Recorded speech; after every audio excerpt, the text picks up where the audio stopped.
Teologia, acabamos de ver aí que acerca das doutrinas pré-milenistas e falando acerca das duas ressurreições que estão presentes aí na leitura de Apocalipse capítulo 20,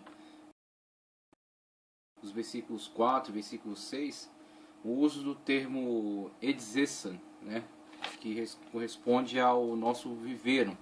Então é empregado primeiro reviveram, depois não reviveram.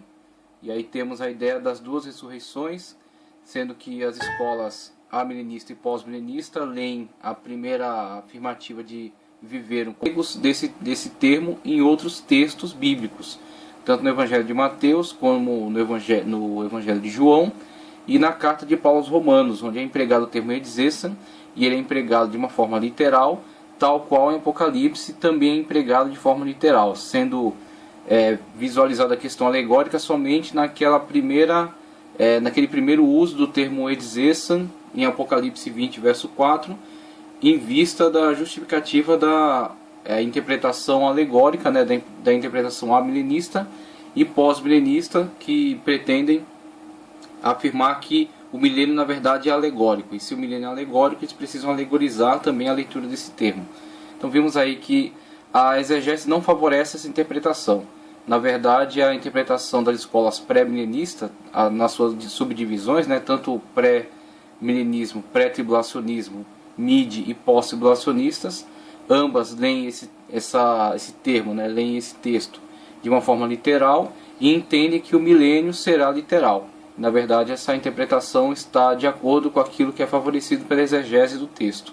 Tá certo? Então vimos aí que o termo edzisan, presente em Apocalipse, é uma leitura literal, e a escola pré-milenista favorece essa leitura desse termo de forma literal. E aí, dando continuidade, eu quero abordar também, de forma rápida, um ponto aqui do nosso curso, onde fala acerca do novo céu e nova terra. Tá certo? Novo céu e nova terra.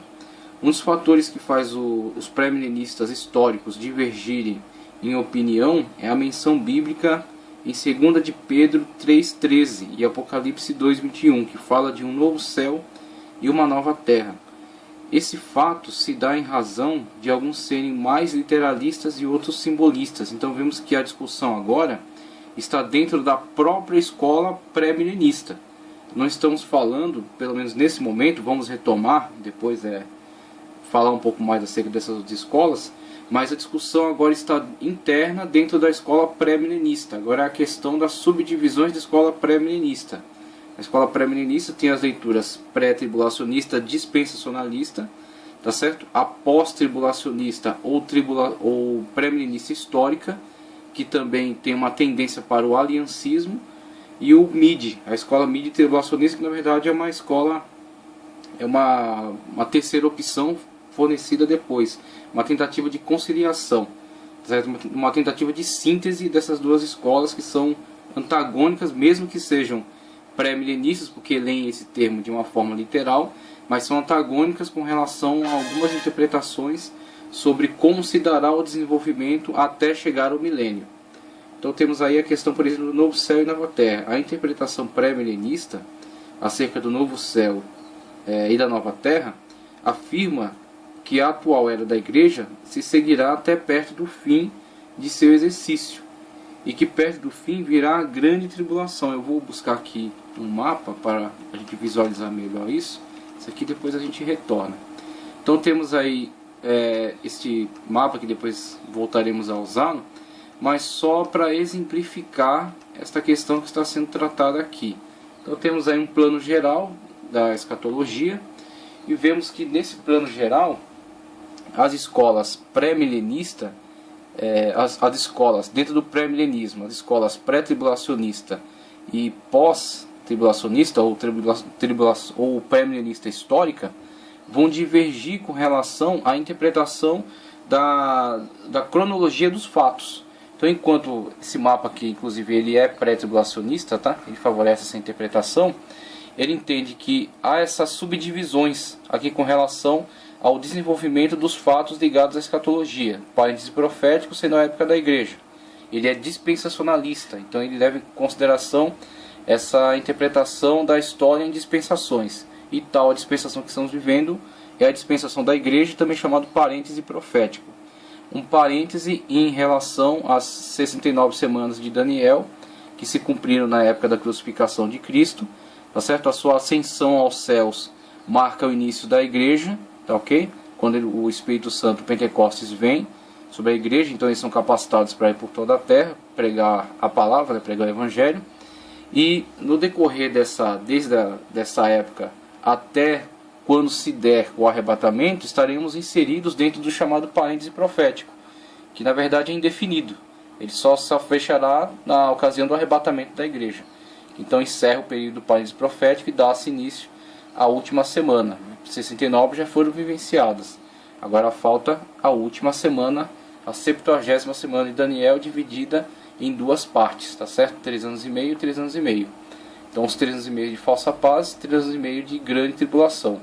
E aí, passada a 70ª semana de Daniel, segue-se então o Armagedon e a parousia, que é a volta de Cristo juntamente com a igreja, para estabelecer o milênio. Logo após a volta de Cristo, dá-se o evento ligado ao Apocalipse 20, verso 4, que é exatamente empregado naquele termo Eidzesan, tá certo? Então o Eidzesan, o viveram, que é a primeira ressurreição abordada em Apocalipse 20, diz respeito àqueles que serão ressuscitados para vivenciar o milênio, tanto aqueles que foram martirizados aqui, tá certo? Os que foram martirizados durante a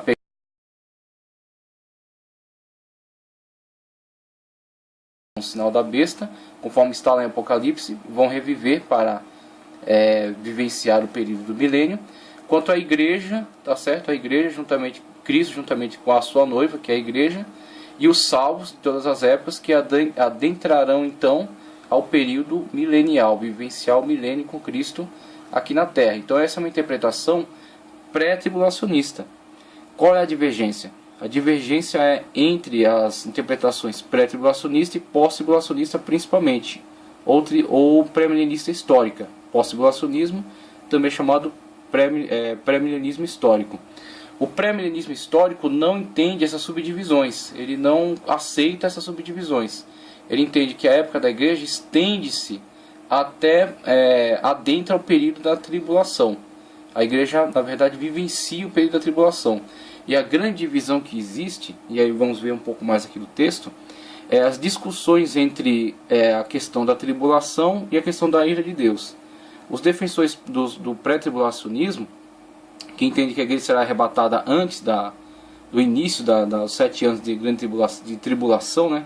Período de falsa paz, depois de grande tribulação, eles afirmam que a igreja não pode passar pela tribulação, porque a tribulação é ira de Deus, e a igreja não está destinada à ira. Então eles mesclam os conceitos de tribulação e ira de Deus como uma coisa só. E os pós-tribulacionistas, os pré-milenistas históricos, eles fazem uma distinção entre tribulação e ira de Deus. Eles dizem que de fato a igreja não é destinada à ira de Deus, mas durante o período da 70ª semana de Daniel, teremos dois eventos distintos. Um é a ira de Deus derramada sobre aqueles que aceitam o sinal da besta, o sinal do anticristo, e outro é a tribulação, evento no qual a igreja sempre esteve envolvida desde a sua fundação. Desde a sua fundação, a igreja sempre passou por períodos de tribulação, períodos de perseguição. E em meio a esses períodos de perseguição, a igreja triunfa. A igreja, mesmo que seja martirizada, ela recebe a sua coroa de glória e dá testemunho da verdade. Então, os pré-milenistas históricos, né, os pós-tribulacionistas, entendem a igreja, igualmente aquilo que ela teve vivenciado desde o início da sua história, ela não será livrada da tribulação, mas será livrada na tribulação. Ela adentrará o período da tribulação, vivenciará o período da tribulação, será martirizada nesse período, tá certo? Sofrerá perseguição, será martirizada, continuará a pregação do testemunho da verdade. Quando então, ao final da 70ª semana, o período de tribulação, a igreja martirizada vai adentrar a glória. A igreja martirizada vai adentrar a glória e virá com Cristo na parousia, tá certo? Aqui podemos colocar, logo após a 70ª semana, o Armagedon, tá certo? A guerra em que o anticristo com as nações cercará Israel para a destruição total do povo de Deus, mas a igreja, aqui é uma interpretação pós-tribulacionista, pré-milenista histórica, tá? A igreja adentra o período de tribulação, esqueça essa questão do arrebatamento aqui, porque o pós-milenista não entende dessa maneira. Ele é uma escola de interpretação que se aproxima mais do amilenismo, porque eles lançam mão da alegoria como uma ferramenta bastante recorrente, bastante usada. Então eles usam bastante alegorias, como os amilenistas, os pós-milenistas também usam. Então eles entendem que o arrebatamento também tem uma característica alegórica, que a questão do arrebatamento não é muito uma doutrina muito clara na escritura. Então eles entendem que o arrebatamento também tem um caráter alegórico, que na verdade é a passagem de uma vida de pecado para uma vida de salvo, tá certo? Que na verdade é um evento que é vivenciado na vida de todos aqueles que se entregam a Cristo Jesus e são arrancados do mundo das trevas, do pecado, e inseridos num plano de comunhão com Cristo Jesus. Então o arrebatamento não é necessariamente um evento histórico literal, o que o pré-milenista dispensacionalista entende ser o encerramento do parêntese profético, a época da igreja. Então o pré-milenista, pré-tribulacionista entende que isso aqui é um evento histórico. O pós-tribulacionista entende que isso aqui não necessariamente é um evento histórico, que temos que aguardar ele como um evento que ocorrerá em algum momento da história, mas sim algo que está acontecendo constantemente na vida daqueles que são salvos. Então, com relação à igreja, eles não entendem essa subdivisão aqui, eles não aceitam. Eles entendem que a igreja adentra pelo período da grande tribulação, da 70ª semana de Daniel, quando então será ao longo desse período aqui perseguida e martirizada. A igreja então passa pela tribulação. A igreja, como já tem passado ao longo da história, continua durante esse período também enfrentando a questão da tribulação. A ira de Deus não é sobre a igreja, a ira de Deus é sobre aqueles que aceitam o sinal da besta, sobre a besta, seu trono, e aqueles que aceitam o seu sinal. A igreja que rejeita o seu sinal é martirizada, sobe, após ser martirizada, são recebidos por Cristo na glória. Quando então completasse o número de todos aqueles que haverão de ser martirizados, que não aceitando o sinal da besta, virá então Cristo juntamente com a sua noiva estabelecer o seu reino. Aqui a batalha do Armagedon, serão derrotados por Cristo, a besta e o falso profeta lançados no lago de fogo, os demais aguardarão a segunda ressurreição, como vimos lá atrás, haverão duas. Então a primeira ressurreição é a ressurreição, o Exessan, para vivenciar o milênio. Tanto as escolas pré-tribulacionista, pós-tribulacionista e mid fazem a leitura literal desse termo. A divergência é nas subdivisões com relação à cronologia dos fatos. Então temos aí, e aqui há uma questão discutindo acerca de novos céus e nova terra. Então temos aí uma exposição acerca das interpretações das escolas pré-tribulacionista e pós, e aqui uma questão também divergente com relação ao novos céus e nova terra. Nessa época, quando Cristo voltar, todos os justos ressuscitarão e reinarão com Cristo durante 1000 anos. Uns consideram esses 1000 anos como sendo um período literal e exato. Geralmente os pré-tribulacionistas dispensacionalistas leem também literal e cronológico a questão do milênio. Outros entendem que se trata de um período simbólico para falar de sua longitude, simplesmente abordando a questão de ser um longo período. Nesse período de 1000 anos, seja simbólico ou exatos, Cristo estará fisicamente na Terra, reinando corporalmente. Isso é inquestionável. Estando dentro da escola pré-milenista, entende-se o milênio de forma literal. Se é cronológico ou não, também é uma questão discutível. Então, ao pós-tribulacionista, com tendência a essa questão alegorizante, também assente de que o milênio não necessariamente seja cronológico no sentido de ter 1000 anos exato. É possível que esse uso do termo 1000, geralmente os números na Bíblia, têm caráter simbólico sim. Por exemplo, o número 7. O número 7 é um número extremamente simbólico, um número que pode falar, por exemplo, acerca da plenitude. Quando fala dos 7 Espíritos de Deus, quando fala dos 7 dias da criação, o 7 geralmente é empregado nessa questão de algo que está pleno, está completo, está a plenificação.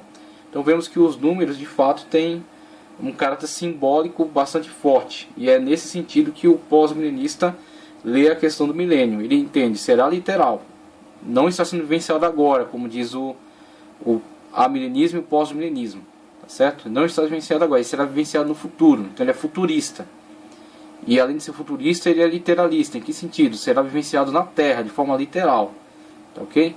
Agora, com relação à cronologia, eles aplicam uma alegoria. Dizem que não necessariamente será 1000 anos contado, mas será um longo período.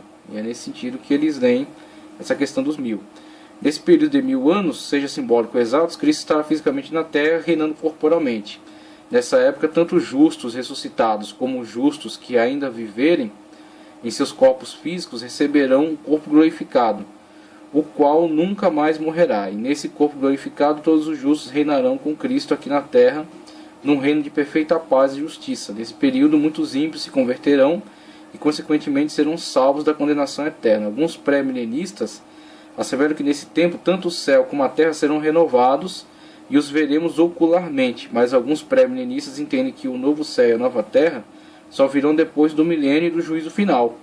Conforme Apocalipse 21 ao 3, no início do milênio, Satanás será capturado e lançado no abismo, a fim de não perturbar mais a humanidade da terra durante 1000 anos. No final dos 1000 anos, Satanás seduzirá todos aqueles que submeterem ao governo de Cristo compulsoriamente, os quais unirão forças com ele, o diabo, para guerrear com Cristo. Nessa última grande guerra, Satanás será definitivamente derrotado, juntamente com todos os que estiverem ao seu lado. Após isso, todos os ímpios que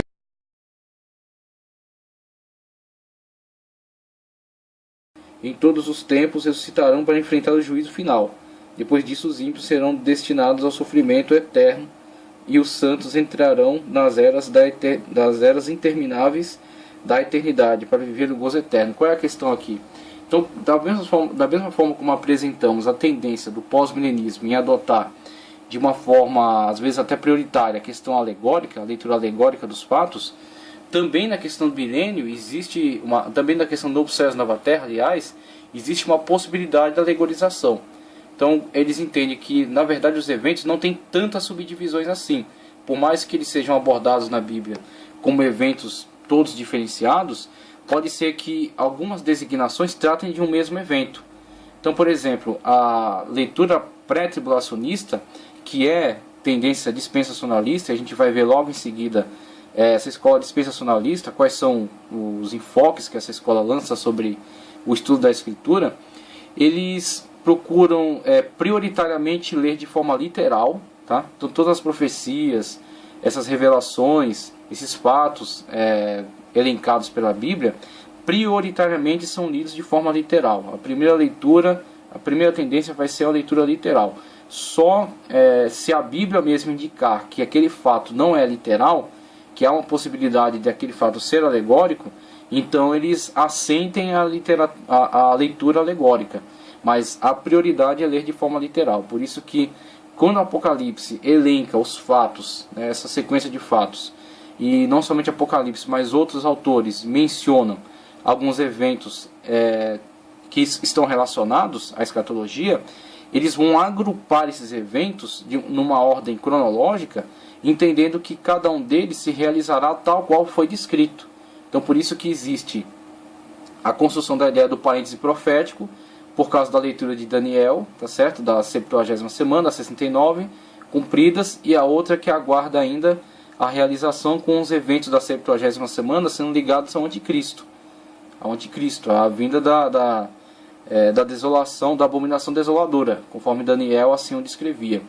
E aí, se a gente fizer uma analogia com o que Paulo fala acerca do iníquo, e ver, por exemplo, que existe um que o detém, entendemos que o evento da vinda do anticristo está deslocada para um período futuro, no qual aquele que detém o anticristo será removido. E aí vemos tanto a questão de Paulo abordando a questão daquele que detém o iníquo, quanto falando da questão acerca do arrebatamento. Esse termo não é um termo estritamente bíblico, tá? É uma construção que vem auxiliar o entendimento do conceito bíblico. Então Paulo fala, por exemplo, acerca de num momento, e a gente vai ver isso no próximo slide, acerca do momento, e Paulo usa esse termo, o momento, num abrir e fechar de olhos, por exemplo, é uma possibilidade de tradução que foi adotada. Nós que estivermos vivos seremos transformados, os que estiveram mortos em Cristo ressuscitarão, eles ressuscitarão, e nós que estivermos vivos seremos transformados para encontrar juntamente com o Senhor nos ares. Para juntamente nos encontrarmos com o Senhor nos ares. E aí, nessa abordagem de Paulo, essa descrição de evento, o pré-tribulacionista lê: estamos vivendo hoje o parêntese profético. As 69 semanas de Daniel estão como que congeladas, aguardando o início da 70ª. Entre as 69 semanas e a semana 70 existe um lapso de tempo. Esse lapso de tempo podemos chamar de parêntese profético. Esses eventos descritos por Paulo são entendidos como o arrebatamento da igreja. O arrebatamento da igreja. Após o arrebatamento, a 70ª semana, dividida em dois. Como Cristo falou, que se a grande tribulação, que é a segundo período, não fosse abreviada, ninguém sobreviveria. Após a grande tribulação, a guerra do Armagedon, descrita em Apocalipse, a parousia, também descrita, e a questão das 12 ressurreições. A primeira para vivenciar o milênio. E a segunda ressurreição só após a guerra que encerra o período milenar. Quando Satanás, que esteve preso 1000 anos aqui ele foi preso. A besta, o falso profeta, a besta que sobe da terra e a besta que sobe do mar, foram lançados no lago de fogo. Satanás foi amarrado, está amarrado durante 1000 anos. Pelo menos é o que Apocalipse 20 assim aponta para nós. Ao final dos 1000 anos será solto, quando sairá para enganar aquelas pessoas, não a igreja, que está no corpo glorificado, mas sim aqueles que estarão vivos durante o milênio como pessoas comuns, pessoas vivendo nos seus corpos normais, não foram glorificados ainda. A igreja está no estado de glorificação, ela foi arrebatada e está glorificada juntamente com Cristo Jesus, está reinando, são reis e sacerdotes para Cristo aqui na terra. Agora, juntamente com a igreja, existem as pessoas que estão vivendo a sua vida comum, sua vida normal, no seu corpo normal. E são essas pessoas que poderão ser, dependendo da forma como reagirem, a última tentação que será investida por Satanás, quando for solto no final do período de 1000 anos. Quando então for solto, estará preso, será solto e será para enganar as nações. Aqueles que se deixarem enganar por Satanás constituirão o exército que empreenderá a última grande batalha. A batalha de Gog e Magog, descrita em Apocalipse também. Quando Gog e Magog se voltarão contra a cidade que cedia o governo milenar, cedia a época do reino de Cristo na terra por 1000 anos. Então esta última investida é descrita em Apocalipse, na guerra de Gog e Magog. Após a destruição desses exércitos por Cristo, adentrará o evento chamado juízo final. Então, no juízo final, quando então serão ressuscitados todos aqueles que desde Caim, tá certo? O primeiro homicida, que também foi um fratricida, tá certo? Aqueles que atentaram contra a palavra de Deus de alguma forma, atentaram contra a consciência, mesmo quando a lei não existia, havia a consciência, e o dispensacionalista subdivide as épocas encarando cada aspecto desse, período da inocência, período da consciência, período da lei, e assim vai. Então, de acordo com a sua época, com a sua condição, aqueles que atentaram contra a verdade de Deus, mesmo em suas consciências, ou mesmo de acordo com uma lei escrita que foi assim contrariada, que foi quebrada. Então, todos aqueles que são passíveis de condenação ressuscitarão neste evento, um evento chamado juízo final, tá certo? Para então receberem a sentença de condenação e serem lançados no lago de fogo. E a igreja, juntamente com aqueles que não se deixaram enganar pela última investida de Satanás, adentrarão ao outro período, chamado Novos Céus e Nova Terra. Então veja, o pré-tribulacionista, dispensacionalista, ele subdivide essas épocas aqui de forma cronológica, submetendo-se àquilo que o texto descreve. Então, se o texto descreveu que há eventos separados, ele não alegoriza essas possibilidades, ele lê tal qual o texto apresentou, eventos subdivididos e separados, e procura respeitar a cronologia sugerida. Se disse que é 1000 anos, entende-se 1000 anos. Agora, a leitura pós-tribulacionista já não vê tanto problema em ler alguns aspectos descritos no texto como fatos, na verdade, alegóricos, não necessariamente literais da forma como estão, mas talvez duas menções a um mesmo evento. Então, por exemplo, quando trata acerca do milênio, ele não necessariamente entende que será um milênio cronológico de 1000 anos. E também é possível que, na verdade, o milênio já seja também uma descrição do novo céu e nova terra, daquilo que será a transformação de Deus sobre esse plano terrestre que foi destruído a partir do pecado, né, o sistema que foi corrompido com a entrada do pecado no mundo, e que será transformado, será enfim transformado ao final, quando Cristo imporá o seu reino e submeterá todas as coisas à sua vontade, como por exemplo Paulo fala em Efésios, né, que tudo será submetido à sua vontade, que o mundo será completamente submetido a Cristo. Então tudo foi feito por ele, tudo foi feito por ele, e sem ele nada que foi feito se fez. Então logo tudo que foi feito por ele será novamente submetido à sua vontade. Então talvez o pós-milenista, que não tem problema em alegorizar alguns eventos, una alguns. Lendo, por exemplo, que mesmo que haja duas menções, na verdade pode ser duas menções ao mesmo fato, ao mesmo evento. Estão mencionadas em dois momentos diferentes, mas pode estar tratando da mesma coisa. Por isso que existe essa possibilidade dessa leitura unificar a descrição do milênio com a descrição de novos céus e nova terra. E na verdade entender que é um evento só. Então o pós-milenista, ele simplifica essa leitura. Ele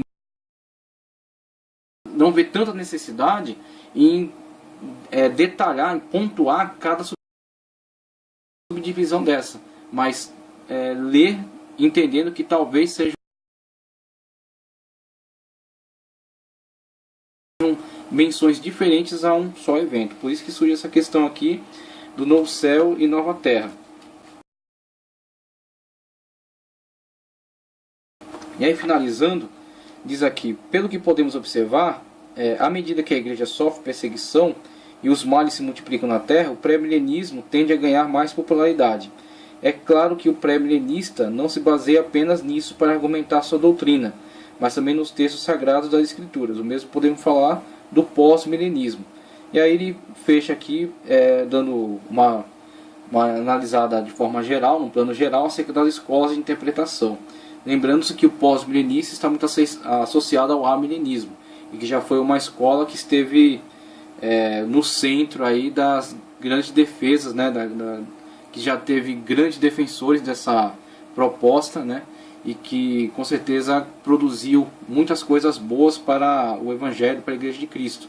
Produziu grandes defensores, pessoas que construíram obras maravilhosas, mas acabou sendo desprivilegiado conforme alguns eventos históricos veio a contraditar algumas posturas, alguns posicionamentos tomados por alguns defensores dessa escola, a escola pós-milenista. Então a escola sofreu um enfraquecimento, muitos dos seus defensores acabaram voltando para dentro da escola amilenista, que é a escola mais antiga, e ficou então um antagonismo entre amilenismo e pré-milenismo. Dentro do pré-milenismo estamos discutindo aqui essas escolas de interpretação. E dentro do pré-milenismo, a escola pós-milenista, a escola pós-tribulacionista, a escola pós-tribulacionista é a que mais se aproxima da visão amilenista, principalmente na questão do uso da ferramenta de alegorização de uma forma mais ampla. E aí, retornando um pouco aqui para a gente verificar